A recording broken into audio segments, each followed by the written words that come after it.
Okay, and welcome back to chemistry. And we're starting a new topic. I say a new topic because it's a new topic. And it says balancing chemical equations. That's the first lesson of a series of lessons about quantitative chemistry. So this is our new title for your work, whether you're working online or whether you're working in your books. If you could put the title down as quantitative chemistry, and then the title for today's lesson is what was just there a minute ago with balancing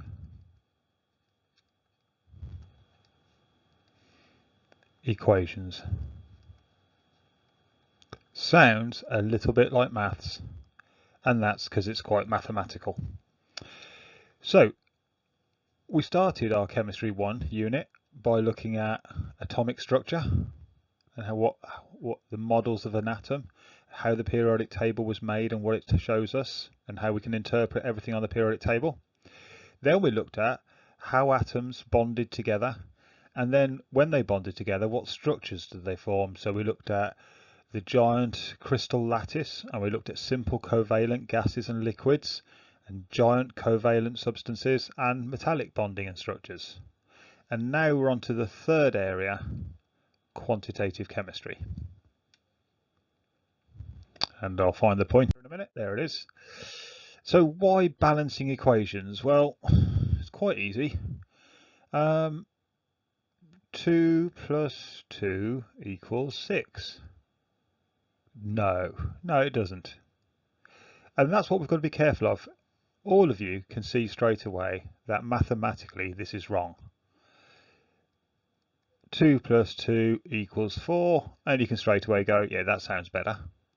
So what is it that makes this one here correct, but this one wrong? If you had 2 apples and 2 pears, you would have 4 pieces of fruit. Simple as that. So we all understand the basic numbers, and yet some people find it difficult to apply to chemistry. In this example, here's our balancing point, and over this side you can see that the stones are actually further away than they are from this side. But then you can also see that maybe it takes more stones this side to get that balance perfect. You've also got the weight here, so we need these bigger stones this side to make up for the fact of it. And you've all done this, most likely with parents or somebody bigger, on a seesaw, where a little person, here's the seesaw, here's my little daughter sitting on one end when she was little. Whee! Oh, she's got a leg each side. And there's me on the, oh, she's got long hair. I think she had shoes on. She had actually feet as well. Oh, and hands. And there's a great big me. Now what I used to have to do was go somewhere here. I'd have to go here. There's my haircut. And I'd have to go there because she's heavier than me. So we needed to balance a big person and a little distance, and balance a little person and a long distance. So most people understand what the word balance means. Now, before we continue, a few recap questions. So write the question, write the answer, pause for a couple of minutes. Sorry, pause the video now for a couple of minutes. While you do that, don't you pause, you can get on with the work. Okay, so what have you put? The number of protons is equal to the number of, atoms are neutral. They have the same number of protons and electrons. I'm hoping you put a charged particle. So when atoms become charged, either positive or negative, they are called ions. What bond would you get between a metal and a non-metal? They form positive ions, they form negative. So the answer to this one is you would get ionic bonds. Which particle orbits the nucleus? So the protons and neutrons were inside the nucleus, and the ones going around the outside were the electrons. Ionic substances have high, so they were held together by those strong bonds in a lattice. They have high melting and boiling points. Okay, so hopefully you've marked your own there, and if not, you've corrected your own answers, so that hopefully next time you'll get those right. Oh, same answers. So this idea of balancing comes back to a law, the law of conservation of mass. You can't create matter, you can't destroy matter. So whatever you put in, you must get out. Same with the law of conservation of energy. So conservation of mass, conservation of energy means keeping the same. On that very first slide, 2 plus 2 is 4. There's 4 on this side of the equation, there's 4 on this side of the equation. They are balanced. 4 is equal to 4. So in this example up here, these dark blue nitrogen atoms going round in pairs, here's an N2 and here's an N2, and there's 1, 2, 3, 4, 5, 6 little H2s. Why do they need so many? Well, if you look on this side, when they react together, nitrogen and hydrogen, they form NH3, ammonia, and nitrogen here in the middle, and 3 hydrogens around the outside by covalent bonding, like we've done before. Simple molecules, acts as a gas, floats around. There's an NH3 and an NH3 and an NH3 over here. There's 4 of them. 4 NH3s. That means, in total, if you count them up, there's 4 N's and there are 12 hydrogens. 4 nitrogen atoms and 12 hydrogens making this up.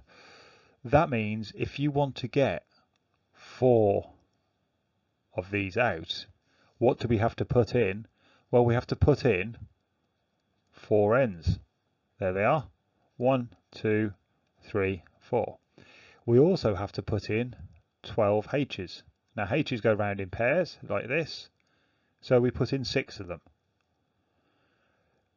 You put in exactly the same as you get out.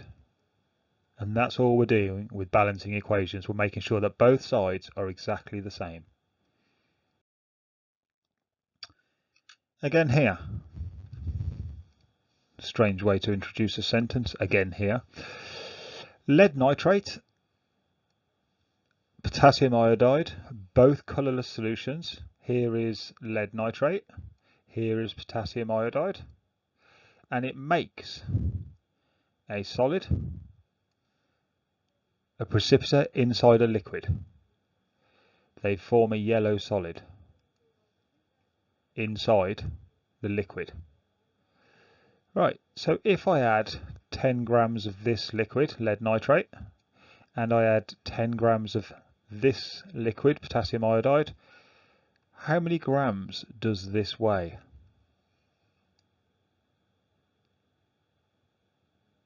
Excellent. You were thinking it must weigh 20. However much reactants you put in, you must get the same mass in the products. Conservation of mass. The mass stays the same. Now, water is an example that's used a lot for this type of reaction. So, I can have hydrogen gas plus oxygen gas turns into water, hydrogen oxide. And that's called my word equation. It shows me what's happening in my reaction. It shows me that over here, the reactants are reacting together to form the product, or in lots of cases, products. And the arrow just shows one side to another. We use an arrow in chemistry that the reactants are turning into the products rather than equal to the products like in maths. meaning the same thing roughly. Now the other way of drawing this is to say, hydrogens go around in pairs, so H2 plus O2 gets turned into H2O. And there is a symbol equation. When you're asked for a word equation, we do words. When we're asked for a symbol equation, we do symbols. And hopefully, you're spotting there's something wrong with this. Oh, that's wrong. H2 on this side. H2 on this side, I can see it there. But there's only one O. Here's my problem. My problem is leaping out at me. There's only one oxygen, and yet I put in 2 oxygens. Now I can't change the formula of it. I can't just say O. I can't just say oxygen, a single one, because they don't do that. Oxygens go round in pairs covalently bonded. What I can do is I can alter the amounts of these whole things. I can't change any formulas, so I'm going to have to write it out exactly the same again. I'm going to have to stick to hydrogens will always be in pairs, oxygens will always be in pairs because that's the way they go round because of bonding, and H2O, I can't change the formula of that. I put in my arrow, I put in my sign. Now what I can do is I go, well, there's 2 oxygens this side, so what about I say I'm going to make 2 lots of water. Now I've got 2 lots of oxygen. That's easy. That's now sorted. Oxygen is the same on this side and this side. But now I have to think, what about the hydrogen? So I now have 2 lots of 2. I've got 4. That's easy. All I have to do is put a 2 here. And now what I've got, on this side of the equation, I have got 4 hydrogen atoms and I've got 2 oxygen atoms. On this side of the equation over here, past the arrow, I now have 2 times 2. I have 4 hydrogens, and 2 times O, I have 2 oxygens. This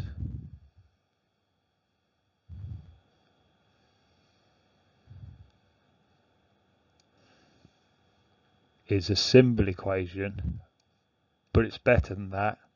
It's a balanced symbol equation. And there it is.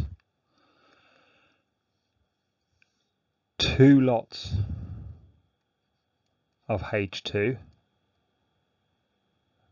There's one, there's the other. 2 lots of H2, 1 lot of O2 plus O2 get turned into 2 lots of H2O. So this is just a picture to show the explanation from the previous slide. So here's a question about word equations. Which equation is correct and why? And here's the equation. This is the reaction in words. Hydrochloric acid reacts with magnesium. It forms magnesium chloride and hydrogen. But only one of these 4 answers, A, B, C or D, is correct. So pause for a second, make your decision as to which one you think it might be. Okay, so now let's work through them quickly. The first one, you can't use mag for magnesium, that's just plain wrong. Second one, they're not words, it's word equations. They're not words, it's wrong. Hydrochloric acid, yep. Magnesium, yep. Magnesium chloride, yep. That's a symbol, that one's wrong. So then we're left with this end one. Hydrochloric acid plus magnesium, magnesium chloride plus hydrogen. Hooray! That's the correct one.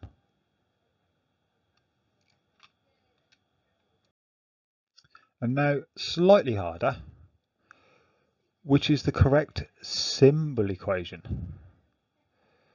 2 molecules of iron oxide And it's giving you the formula here for the symbols. Iron oxide reacts with 3 carbons.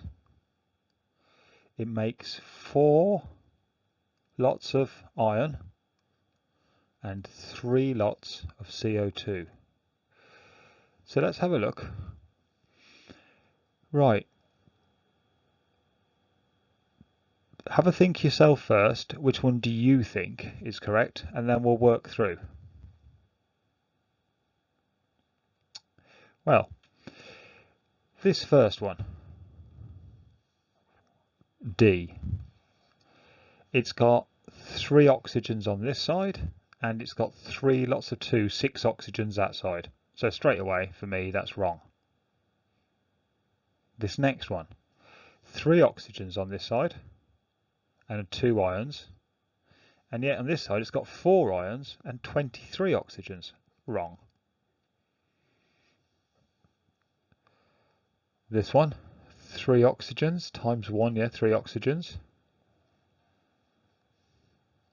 4 ions. It does say 4 ions up here. And then it's got 6 oxygens. The only one that can be correct on this is A. If you match up this writing where it says here 2 molecules of iron oxide, there's 2 iron oxide. That 2 means all of that. Then it said 3 carbon. There you go, 3 in front of carbon. Makes 4 molecules of iron. There's our 4 iron. And 3 molecules of carbon dioxide. 3 in front of the CO2, meaning 3 lots of the whole CO2. So small numbers here. That 2, I changed colour pen, that 2 just means 2 oxygens, but that 3 means 3 lots of CO2. That 2 means 2 lots of the whole of iron oxide. Hopefully you worked that out for yourself before I gave you the answer. Okay, so the next thing to do is magnesium and oxygen make magnesium oxide. I need to balance that equation. So how do I do it? First of all, break the question down. Is it going to be tricky? So what I do is I go Mg plus O2 makes MgO. And the first thing I say to myself is, well, I've got 1 magnesium and 1 magnesium both sides. 1 that side, 1 that side. That's okay. Oh, I've got 2 oxygens. Now I can't put a 2 here. So where I'm putting it, there, that's not possible. Because I've just changed the formula of magnesium oxide. I can never change the formulas. However, what I can do is I can now go, right, well, I'm going to need 2 of these to get 2 oxygens this side. There's a 2. Now I've got 2 oxygens this side and 2 that side. I'll go back and check again. 1 magnesium, 2 magnesium.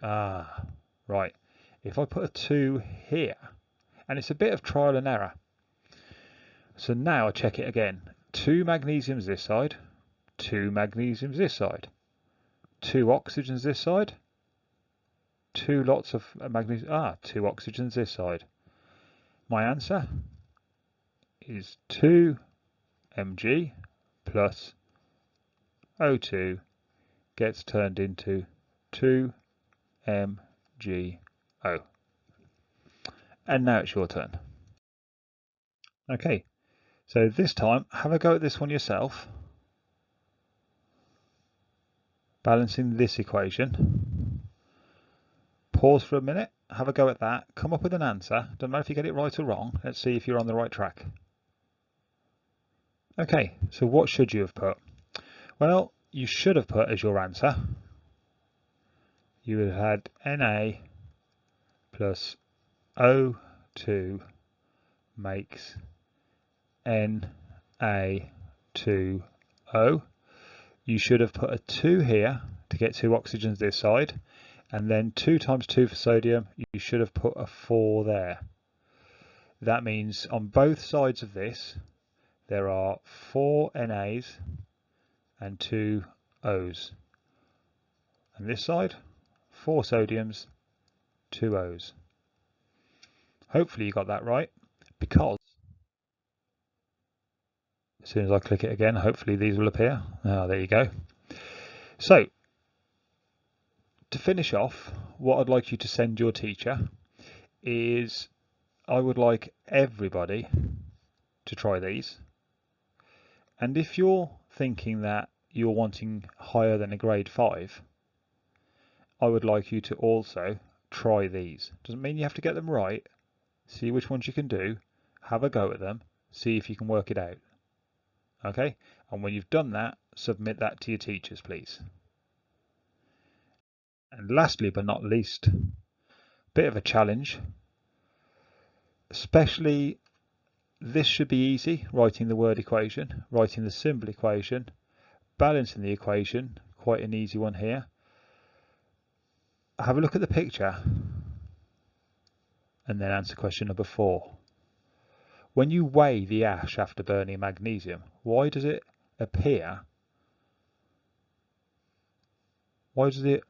reactants, the mass, appear to be smaller? As in, what might have happened? Okay, submit your work to your teacher, and thank you for watching again.